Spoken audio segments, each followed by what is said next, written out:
Assalamualaikum warahmatullahi wabarakatuh. Salam sejahtera bagi kita semua. Salam Om Swastiastu, Namo Buddhaya, salam kebajikan. Hai teman-teman pendidikan di seluruh Indonesia, bertemu lagi dengan saya Tiara Anjarwati SPD yang merupakan mahasiswa PPG calon guru di Universitas Jambi pada tahun 2024. Saya sendiri merupakan mahasiswa pada program studi pendidikan guru sekolah dasar. Nah, pada kesempatan kali ini kita akan membahas nih mengenai pembelajaran yang berpihak kepada peserta didik. Untuk mata kuliah ini akan diampu oleh Profesor Dr. Anda Evita Anggraini MSI dan Dr. Anda Yusri Dwi MPD. Oke, langsung saja kita ke pembahasan yang pertama.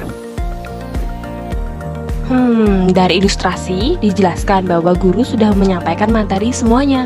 Tapi kenapa ya nilai-nilai dari peserta didik tetap jelek? Dan bahkan dari peserta didik sendiri merasa nggak paham nih tentang materi yang diajarkan oleh guru. Oke, mari kita bahas lebih lanjut. Nah, jika Bapak Ibu guru mengalami masalah serupa, mari kita renungkan dan coba terapkan pembelajaran Ki Hajar Dewantara.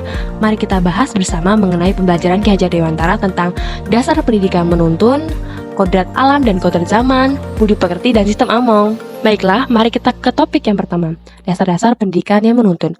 Menurut Ki Hajar Dewantara 2009, pendidikan dan pengajaran merupakan usaha persiapan dan persediaan untuk segala kepentingan hidup manusia, baik dalam hidup bermasyarakat maupun hidup berbudaya dalam arti yang seluas-luasnya. Ki Hajar Dewantara menjelaskan bahwa tujuan pendidikan yaitu menuntun segala kodrat yang ada pada anak-anak, agar mereka dapat mencapai keselamatan dan kebahagiaan yang setinggi-tingginya, baik sebagai manusia maupun sebagai anggota masyarakat. Oleh sebab itu, pendidik itu hanya dapat menuntun tumbuh dan hidupnya kekuatan kodrat yang ada pada anak-anak, agar dapat memperbaiki lakunya hidup dan tumbuhnya kekuatan kodrat anak. Selanjutnya, kodrat alam.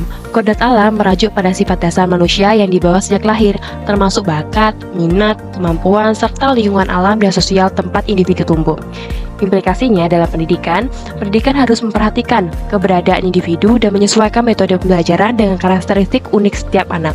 Guru harus mampu mengidentifikasi potensi dan minat siswa agar dapat mengembangkannya secara optimal.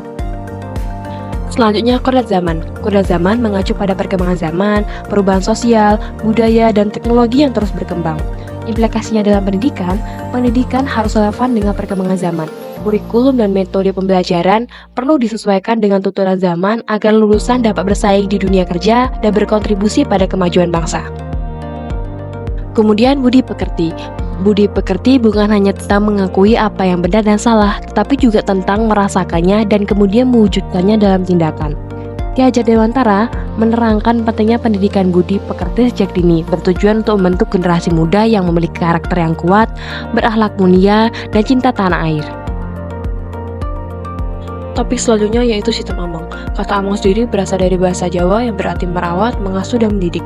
Sistem ini berakar pada nilai-nilai luhur bangsa dan berfokus pada pengembangan karakter serta potensi siswa secara utuh. Terdapat 3 prinsip dasar dalam sistem among. Yang pertama, ingarso sutolodo, di depan menjadi toladan. Artinya sebagai pendidik kita harus menjadi toladan bagi peserta didik. Ingmadio membangun kraso, di tengah membangun kemauan. Artinya sebagai pendidik kita harus mampu membangun kreativitas serta motivasi peserta didik. Tuturi handayani, di belakang mendirikan dorongan. Artinya, kita sebagai pendidik harus mampu memberikan dorongan serta arahan bagi peserta didik. Selanjutnya yaitu ciri-ciri sistem among. Yang pertama, berbasis kasih sayang. Kedua, berpusat pada siswa. Ketiga, mengembangkan potensi individu. Keempat, menghormati perbedaan individu. Dan kelima, meletakkan dasar karakter.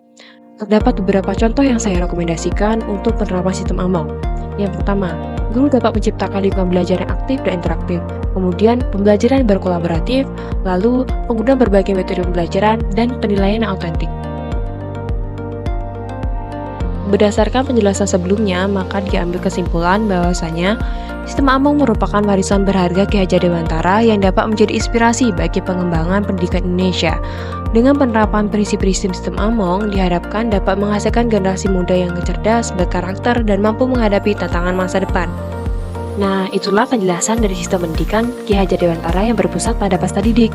Jadi, Bapak Ibu guru bisa membuat pembelajaran yang berpusat pada peserta didik agar peserta didik dapat mengembangkan minat dan potensinya secara optimal dengan gaya belajar mereka sendiri, dan tentunya dapat terciptanya peserta didik yang berbudi pekerti yang luhur.